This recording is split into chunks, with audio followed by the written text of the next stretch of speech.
Hi செல்குட்டீஸ், welcome back to my channel. இன்றைக்கி என்ன வீடியோ பார்க்க போகிறோம் அப்படின்னா, நான் ஒரு சிம்பிள் அண்ட் டேஸ்ட்டாக பிரியாணி பண்ணியிருக்கேன். அதை தான் பார்க்க போகிறோம். குக்கிங் வீடியோஸ் தான். ஓகே, அதுக்கு முன்னாடி நம்ம சேனலில் புதுசாக பார்த்தீங்கன்னா மோர் வீடியோஸ்க்கு சப்ஸ்கிரைப் பண்ணிக்கோங்க. பக்கத்தில் உள்ள பெல் ஐக்கானை கிளிக் பண்ணி ஆல் செலக்ட் பண்ணிக்கோங்க. அப்போ தான் நான் போகிற வீடியோ நோட்டிஃபிகேஷன் வாங்க. வீடியோக்குள்ள போகலாம். எண்ணெயும் நெய்யும் ஊற்றி அது நல்லா காஞ்சிட்டு அப்புறம் அதுக்கான பிரியாணிக்கான ஸ்பைசஸ்லாம் போட்டு அதுக்கு எண்ணெயோட மிக்ஸ் ஆனதுக்கப்புறம் நம்ம கட் பண்ணி வச்சுருப்போம் இல்லையா, வெங்காயம், தக்காளி, பச்சை மிளகா. ஃபஸ்ட்டு வெங்காயம் மட்டும் போட்டுக்கலாம். வெங்காயத்தை எல்லாமே போட்டுட்டு அது கொஞ்சம் கண்ணாடி பதம் வர்ற வரைக்கும் நல்லா வதக்கி விடணும். அப்போ தான் பிரியாணிக்கும் கொஞ்சம் எல்லாமே நல்லா கிரேவி பதத்துக்கு வதங்கினா தான் ஃபஸ்ட்டு டேஸ்ட்டாக இருக்கும்.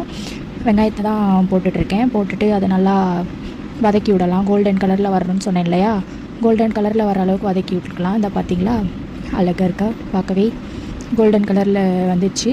அப்புறம் நம்ம காரத்துக்கு தேவையானது ஒரு 2 பச்சை மிளகா தான் போட்டிருக்கேன். பாப்பா சாப்பிடணுன்றதுக்காக காரம் அவ்வளோவா நான் ஆட் பண்ணலை.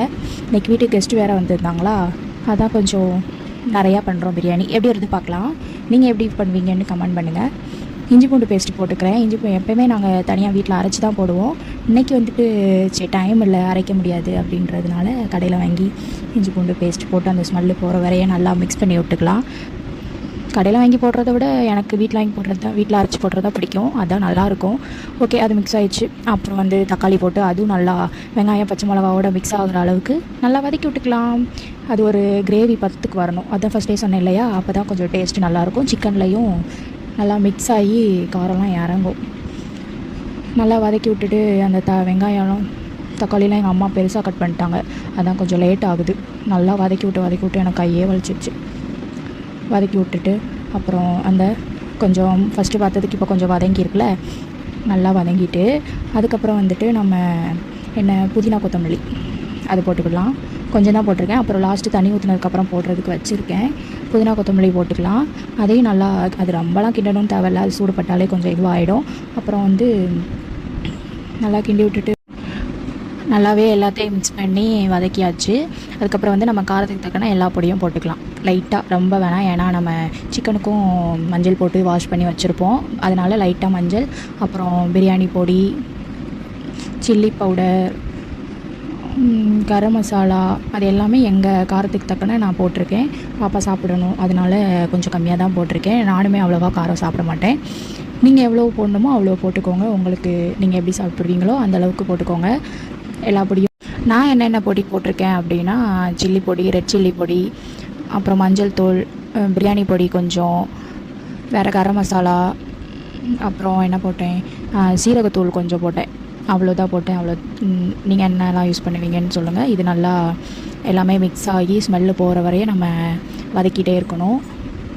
நல்லா வதக்கணும். இதுதான் ஒரு கிரேவி பதத்துக்கு வரணும் சொன்னேன் இல்லையா, அது மாதிரி நல்லா வதக்கி விட்டுக்கலாம். கிண்டிகிட்டே இருக்கணும். இந்த எண்ணெய் பிரிஞ்சு வந்திருக்கா, அந்த அளவுக்கு நம்ம நல்லா மூடி வச்சு, கொஞ்சம் தண்ணிலாம் எதுவுமே விடக்கூடாது. அதுவே எண்ணெய் ஊற்றிருக்கோம் இல்லையா ஃபஸ்ட்டே, அது எண்ணெய் பிரிஞ்சு வரும். அந்த அளவுக்கு நம்ம வதக்கிக்கணும். அப்போ தான் நல்லாயிருக்கும். அதுக்கப்புறம் நல்லா இது பண்ணதுக்கப்புறம் கொஞ்சோண்டு என்ன போடுறேன், அப்புறம் தான் சிக்கன் போடுறேன். அதான் எல்லாமே போட்டோம்ல, பொடி எல்லாமே, உப்பு கொஞ்சம், வெங்காயம் வதக்கையில் கொஞ்சம் போட்டிருக்கு. அப்புறம் லாஸ்ட்டாக போட்டுக்கலாம் தண்ணி ஊற்றிட்டு. சிக்கனையுமே நம்ம போட்டுட்டு, ஏன்னா 4 பேருக்கு பீஸ் இருந்தோமா, அதனால 4 லெக் பீஸ். அப்புறம் சிக்கனையும் நல்லா போட்டு வதக்கணும். அந்த கிரேவியோட சிக்கன் நல்லா மிக்ஸ் ஆகுற அளவுக்கு நல்லா வதக்கணும். பாப்பா தான் வீடியோ எடுக்கிறா, அதனால தான் எனக்கு கொஞ்சம் ஈஸியாக இருக்குது பண்ணுறதுக்கு. இல்லைன்னா அந்த ரெசிபிஸ் வீடியோ எடுத்துருக்க முடியாது. இது மாதிரி பண்ணி பாருங்கள். பார்த்துட்டு எப்படி இருக்குது சொல்லுங்கள். சிம்பிளாக தான் இருக்கும். எல்லோரும் இப்படி தான் பண்ணுவாங்கன்னு நினைக்கிறேன். நானே ஃபஸ்ட்டு கற்றுக்கும் போது யூடியூப் பார்த்து தான் கற்றுக்கிட்டேன். இது இப்படி தான் பண்ணியிருக்கேன். ஆனால் நல்லா தான் இருந்தது. டேஸ்ட்டு, காரம், புளிப்பு எல்லாமே ஈக்குவலாக நல்லா தான் இருந்தது. ஓகே, சிக்கனை நல்லா மிக்ஸ் பண்ணி வதக்கியாச்சு. அது கூட கொஞ்சம் தயிர் ஊற்றிக்கலாம். தயிர் ஊற்றினா தான் சிக்கன் சாஃப்ட் ஆகும். தக்காளியுமே நாங்கள் 1 or 2 தான் போட்டோமா, அதனால் புளிப்பு கம்மியாக இருக்கும்ல. தயிர் ஊற்றிக்கலாம். தயிர் கடையில் வாங்கி ஊற்றுற தயிரோடு நம்ம வீட்டில் ஊற்றி வச்சுருக்க தயிர் பிரியாணிக்கு சூப்பராக இருக்கும். நீங்களே ஒரு தடவை செக் பண்ணி பாருங்கள். அப்புறம் தண்ணிலாம் ஊற்றியாச்சு. மிக்ஸ் பண்ணி தண்ணி ஊற்றிட்டு, நான் கொத்தமல்லி புதினா கொஞ்சம் வச்சுருந்தேன்னு சொன்னேன்ல, அது இப்போ போட்டிருக்கேன். தண்ணி ஊற்றிட்டு போட்டுட்டு அப்புறம் உப்பு கம்மியாக தானே வெங்காயம் வதக்கையில் கொஞ்சம் போட்டிருந்தேன், அது பத்தாதில்ல, அதனால் இப்போ கொஞ்சம் இப்போ நம்மளுக்கு தேவையான அளவே போட்டுக்கலாம். அடுத்து நம்ம அரிசி போட்டுட்டு போட முடியாது. இப்போவே நல்லாவே நம்மளுக்கு ரொம்ப போடக்கூடாது. கொஞ்சம் உப்பு கரிக்கிற மாதிரி இருந்தால் தான் அந்த அரிசி போடும்போது நம்மளுக்கு ஈக்குவலாக வரும் எல்லாமே. இப்போ இதை க்ளோஸ் பண்ணி வச்சுட்டு அப்புறம் கொதித்ததுக்கப்புறம் ஓப்பன் பண்ணி பார்த்தா செம்மையாக எல்லாம் சிக்கனும் கொஞ்சம் வெந்துருச்சு. நல்லா கொதித்து வந்து மிக்ஸ் பண்ணி விட்டுட்ருக்கேன். அதுக்கப்புறம் வந்து எங்களுக்கு உப்பு எல்லாம் கரெக்டாக இருந்தது, காரம் தான் பத்தலை. அப்புறம் கொஞ்சம் சில்லி பவுடர் போட்டேன், சில்லி பவுடர் கொஞ்சம், அப்புறம் கலருக்கு ரெட் சில்லி கொஞ்சம் போட்டதுக்கப்புறம் அகெயின் அதை நல்லா 2 பொடியும் போட்டு நல்லா மிக்ஸ் பண்ணி விடணும். ஏன்னா கொஞ்சம் எங்களுக்கு காரம் கம்மியாக இருந்தது, அதுதான் பிரியாணி பொடியும் ரெட் சில்லியும் போட்டு நல்லா மிக்ஸ் பண்ணி விட்டுட்ருக்கேன். அப்புறம் பார்த்திங்களா தண்ணியெல்லாம் ஊற்றி கொஞ்சம் கொதிச்சிட்ருக்கா. அதுக்கப்புறம் அரிசியை போட்டுக்கலாம். அரிசி வந்து ஒரு 10 பேர் வந்திருந்ததுனால அரிசி நிறையா தானே இருக்கும். ஸோ என்னால் அவள் வேறு கேமரா சைடில் பிடிச்சிட்டு இருந்தா, போட முடியல. அவ்வளோ அரிசி கொஞ்சம் டிஸ்டர்பன்ஸாக இருக்குது. அதான் கட் பண்ணிட்டு போட்டதுக்கப்புறம் எடுத்தேன். அரிசி போட்டாச்சு. ரொம்பையும் கிண்டி விடக்கூடாது. ரொம்ப நம்ம அடியில் வரைய கிண்டி விட்டோன்னா அரிசிலாம் உடஞ்சிரும். பிகாஸ் நம்ம ஃபஸ்ட்டே ஊற வச்சுருப்போம் கொஞ்சம் நேரம், அதனால் நம்ம ரொம்ப கிண்டக்கூடாது. அப்புறம் நான் சின்ன லெமன் வந்து ஒரு லெமன் புழிஞ்சு விட்டுருக்குறேன். அப்போ தானே கொஞ்சம் புளிப்பாகவும் இருக்கணும்ல.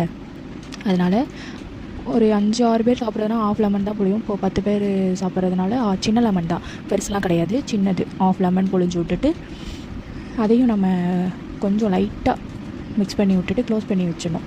அப்புறம் வந்து பக்கத்தில் பெப்பர் சிக்கனும் ரெடி ஆகிடுச்சு. கொஞ்சம் மேபி கொஞ்சம் ரெடி ஆகிடுச்சு.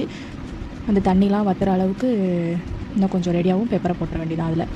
அப்புறம் இதை க்ளோஸ் பண்ணி வச்சுட்டு இன்னும் கொஞ்சம் மிச்சம் இருந்ததே எங்கள் அம்மா போட்டு விட சொன்னாங்க, அதையும் போட்டு விட்டாச்சு.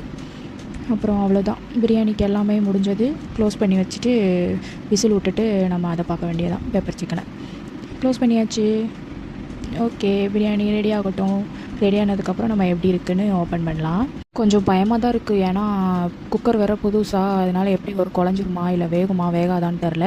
ஓகே பார்க்கலாம். அப்புறம் தயிர் பச்சடிக்கு ரெடி பண்ணிகிட்டு இருந்தோம். ஒரு வழியாக பிரியாணி ரெடி ஆகிட்டு வாங்க பார்க்கலாம். வாவ், சூப்பராக வந்திருக்கா. இதை நான் நல்லா மிக்ஸ் பண்ணி விட்டேன். பார்க்கவே அழகாக இருக்கா, சாப்பிடணுன்னு தோறுதா. இது மாதிரி நீங்களும் ட்ரை பண்ணி பாருங்கள். சிம்பிளாக தான் இருக்குன்னு நினைக்கிறேன்.